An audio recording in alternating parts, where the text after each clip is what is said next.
Hello, I'm Shelley Rothus, and I'm a different kind of victim. Okay, in the last video, I had given an introduction to what I'm changing trauma bonds to, and that's Assoholics, toxic pity party addiction. So, how did I come up with that? Well, that's because many people in society often give exceptions and excuses for somebody's abusive behaviors, as though they can't help it. Well, they must have a really low self-esteem. They probably had a lot of trauma in their past. They hit that person and abused them, and choked them, or did this or that, or even sexually assaulted them. Because it's happened to them before. That's insulting to people that actually had that happen to them and would never do something like that. That's a lame excuse. So just like even with ghosting someone, like there's people that, read my story or seen a video of mine and me discussing Ken ghosting me, and we're like, no, he's been busy, he's been busy with his mom, or he's really stressed out, or he hasn't been on that often. Wow, what a load of crap. I know that person was on many times, and they had plenty of time to be on, to do cruel things to other, say nasty things, or engage with their bullying cult clan friends. And on top of it, they had plenty of time to be on to degrade me in despicable and cruel ways. Yet they're very busy, right? And they had like they said themselves to me as an excuse, they had a lot of their own family drama, but they had time for actual drama to be despicable and cruel to somebody that actually respected them and trusted them. But again, let's throw them a pity party. So like I stated in the introduction, is what does that do when we keep on giving blame, excuses, and exceptions that are obvious lame BS? Is that goes back to the victim, and it affects them in negative ways. Because when you're given excuses and exceptions, you're actually putting that onto the victim as though they should be doing the same thing. So that's happened to me many times, even in the current recent situation, when it's obvious I did no wrong, but still I was being blamed, shamed, and even bullied for it. So it happens so much more often than we realize. I honestly didn't think that a victim would get treated the way that I did after an event such as what happened to me. That's just how people are. They'll use it against you in, ways, just because people are cruel. Like I've stated, is that my new chapter is going to be, it's a scary world after all. What they did is no different to me than what, anybody does in those types of situations, and how they treat the victim and how they handle those situations. Even those that, encourage, engage, and enable abuse. I see them all the same, because like I stated, that any type of abuse that you engage, encourage, or enable, you're making the whole entire cycle of abuse worse in all types of abuse. And I've proven that because, as you've seen from other videos, is that I've shown how abuse in different areas and different types can happen in any type of abuse, whether it's like online, in person, anywhere, in public, with a stranger, with family, friends, family, close friends, anybody. And it can affect the victim, and it depends on how that affects the victim as to how it affects them in badly, and which one was worse to them and whatnot. Like I've stated many times, is that the sexual assaults didn't affect me as badly as my 3 Assoholics did. And I've also stated is that the worst trauma I can ever remember was based upon what Ken had done to me. And he was just a friend. So that goes to show that there are many things that people believe that actually isn't true. Most people would think that the family would have harmed you more, or the sexual assaults would have harmed me more, but it's all based on the victim. So that goes back to laws. Many people look at laws as though they're the moral key to which one is worse. Of course, people are going to look at sexual assault as being worse than the emotional abuse that I endured. And that's absolutely not correct. Just remember that slavery was once legal. But now that it's illegal, that's now what people see as like, wow, that is horrible. Before it was like, that's exactly what the problem is now within society and the mental health field and the law, as to understanding that abuse, even if it's verbal, can actually hurt worse than physical abuse and should be seen as equal. And even when it's still not illegal, people in society should realize that it is actually and can be even more harmful to somebody than what is actually illegal already, which is physical abuse. And there are shelters that are on key with that and actually trying to change that. Just like there are shelters that still discriminate against the types of abuse that victims go through. Like there's certain shelters that will only help, females that have been physically abused, and also certain ones that only accept ones that have children. So that's minimizing the effects of abuse to other types of victims that actually do need help. And saying that just because they're in a certain situation as to, they're married or they were married or had an intimate partner or it was done by family members or they don't have any kids, saying that is minimizing what that person has gone through and also, throwing to the side. And that's it, also engaging, encouraging, and enabling the abuse cycle to continue in all types of abuse. So that's not helping anyone. I actually would not want to be a part of something like that that discriminates against others like that when it doesn't actually help the problem at hand as a whole. Because you're not going to solve the problem at hand if you don't do it as a whole and see it as equal. So, trauma bonds. Do abusers deserve pity?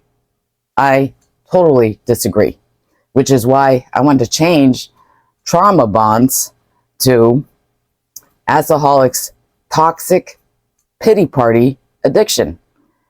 And that's due to people giving them excuses and exceptions, and it's giving them a pity party when you do that. But it doesn't help the person that deserves the help and needs the empathy. Instead, we're throwing the empathy to the abuser and ignoring and also encouraging the victim to see it that way. And that basically is encouraging them to see it that way because we're just human. We're already in a state of mind where we're confused as to what happened to us. But then we're hearing, people say, well, you should have done this. You needed to do this. You shouldn't have done that, blah, blah, blah. When the focus should be on the abuser saying, no, they're wrong. They need to change their behavior.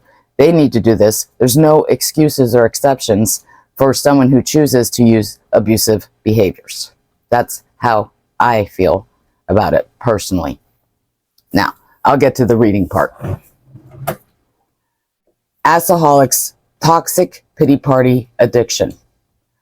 I will now rename trauma bonds to Assoholics toxic pity party addiction. This is because when people see the word trauma, the normal response is to feel sorry for that person, when the fact is that person doesn't deserve to have others feeling bad for them as though they are the victim. The fact is that person chooses to engage in abusive behaviors that harm innocent people. So in order to make any positive changes that will actually help victims that encounter abuse is to stop throwing the abusers a pity party.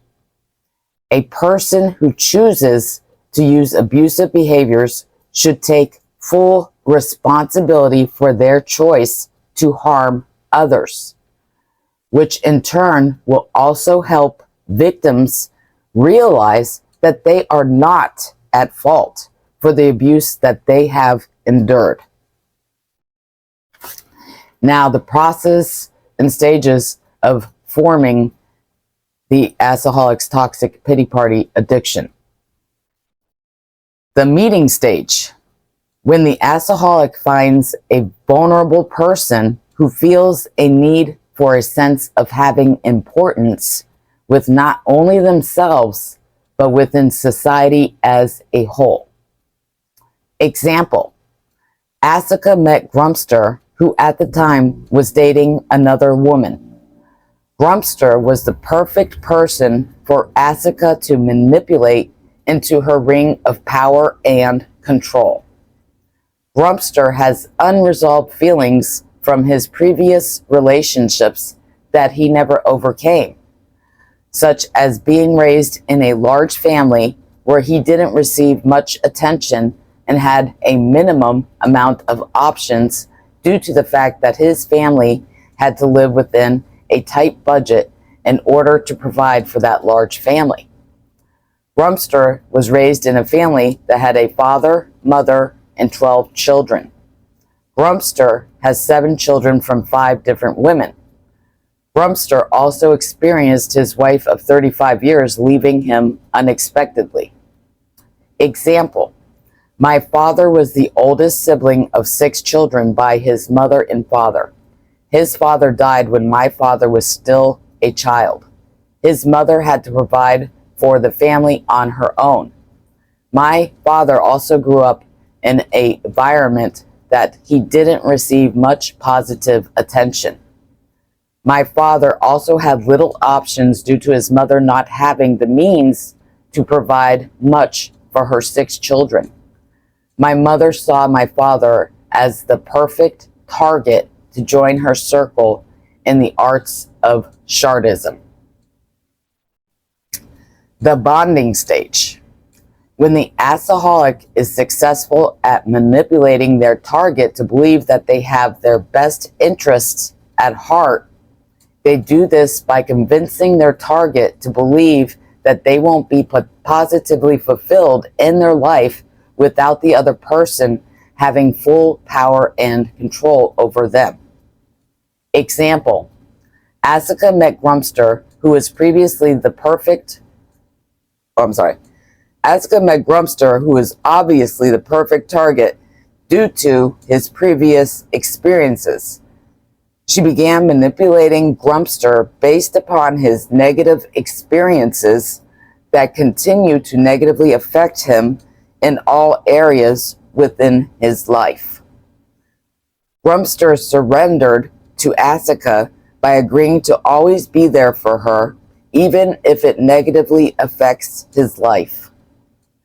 Grumpster continued the cycle of abuse with Asika by choosing to allow her to control his life, which includes any relationship that he wants to have in his life.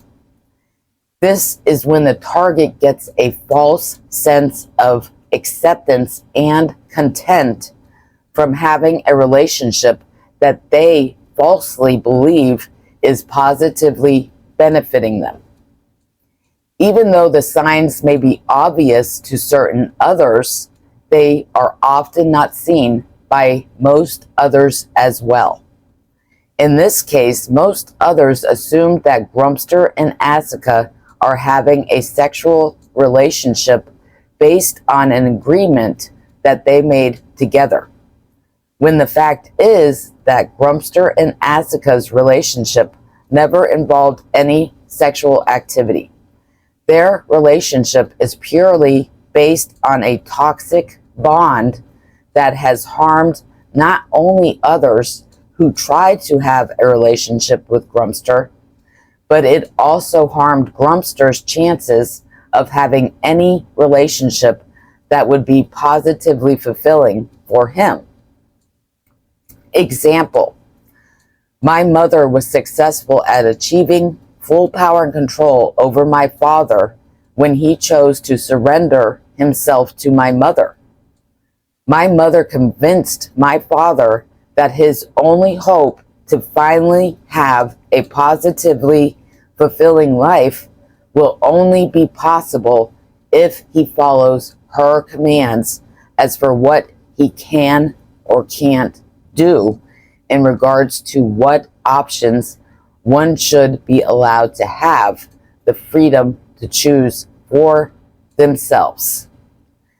In both examples, both targets obviously have a low sense of value and worth of themselves due to not knowing what it is like to have a life with positively fulfilling aspects within it. This can also show how the assoholic can relate to the victim.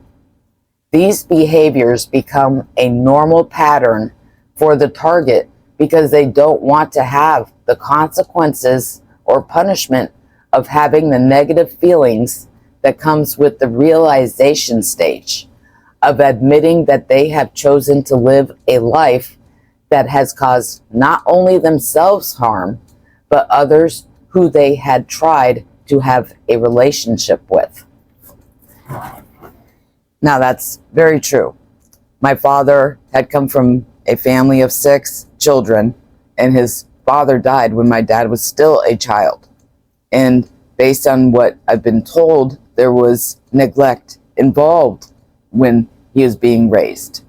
As for providing food and this and that, of course, many would say, well, his mother was stressed, she had to take care of 6 children on her own, but then again, it can travel on those excuses and exceptions and say that, well, my father abused me because he went through all that.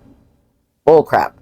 And yes, there is abusers that seek out people that are vulnerable and weak like that. Many people just say, well, they're weak. What we need to understand is based upon what I'm teaching now, which is the pity party that we give to them for what we say they are weak about, yet giving them excuses and exceptions is giving them a pity party. So basically you're saying, wow, that's awful that they did this, but let's give them an exception for this. So we'll bypass that, because they went through this. No, we need to learn to take responsibility for our chosen behaviors and actions. Everybody does. And based on what I've been, teaching about this so far, this makes a lot of sense based upon my situation with my 3 assoholics, my current situation, and even with, the online bullying situation with Ken. Being a part of the bullying cult clan gives that false sense of belonging. And you're easily, brought in, especially when that, cult clan leader or other cult clan members seek out new members who they see as vulnerable. And those are the most likely to, go in and be like, okay, I'm a part of something, I feel like I belong. Like I had stated in the introduction, is that abusers, they want that victim to think, yeah, I need them in my life or else, I'm going to be miserable. They want them to believe that. That's exactly how what I changed trauma bonds to is how that works, is that the abuser seeks out another, basically an assistant, and they're in control of them and on top of them, but that person they do that to, they believe that they need that person in their life in order to be happy. So like in the case that I'm currently talking about with Aska and Grumster, that's exactly how it is. It was almost like I was watching a rerun of being with my mother and father. Exactly the same. And I see so much of my father in Grumster, it's not even funny. And that's exactly how I seen it. It was almost like being there. It's like I still had that, sense, like, it was very uncomfortable because it was the exact situation as being with my mother and father as to how Asika and Grumster were and how she controlled him in different ways. Even answering for him, like when I offered to give him a haircut, she said no, and he just stood there. And that's just, the same as when she had threatened me and was saying very cruel and demeaning things to me, and Grumpster just sat there like, you know, like he didn't even hear anything. That's where the control comes in, the power and control that Asuka had over Grumpster. Does that give an excuse for Grumpster and what he did? Absolutely not. But that's why I'm changing trauma bonds to what I now see it as, which is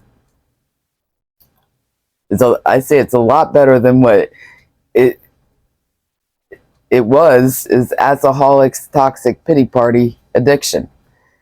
Because it does become addicting with getting those pity parties. Many people like pity parties because they get so used to them and they feel good, like, ooh, you know, and it also gives them the, you know, the bonus and, you know, encourages and enables them, you know, to continue that abuse. Like, you know, oh, I'm getting, you know, people to feel sorry for me, so I'm going to keep doing this, you know.